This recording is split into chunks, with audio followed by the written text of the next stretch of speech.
Okay, so I was just thinking of what's the fundamental difference between a human being and an animal?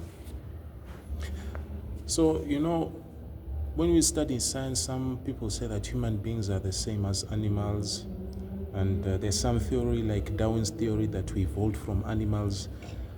So, although obviously those things were debunked, but one thing which I'm hoping to explain to you, what's the fundamental difference between a human being and an animal? An animal, be it a lion, a cow, only knows, feels, and thinks. But a man only knows, feels, and thinks, but while he does, he knows that he knows that he feels, and he knows that he thinks.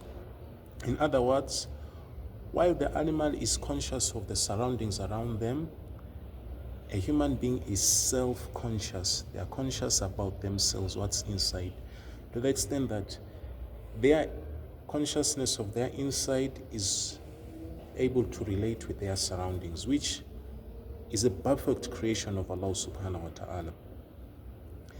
It's this fact that creates a difference between natures of the animal and the human being. That's just the fundamental difference.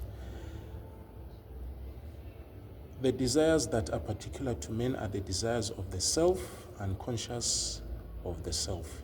So our main desire of we people is that we want to discover what is inside us, which is able to take us to a much higher purpose, more than trying to survive around this world, which obviously animals use as instincts. So we human beings have the instinct nature in us, trying to find out how we survive in this world. Then we also know that, okay, there's something much greater than this world, and it's calling us.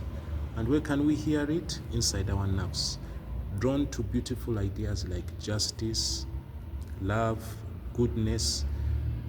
And it's only by the creation of Allah subhanahu wa ta'ala. That's why he said in the Quran, لَقَدْ خَلَقْنَا الْإِنسَانَ فِي أَحْسَنِ تَقْوِيمٍ.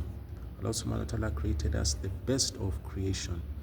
Why? Because of the nafs that is inside us. Assalamu alaikum wa rahmatullahi wa barakatuh.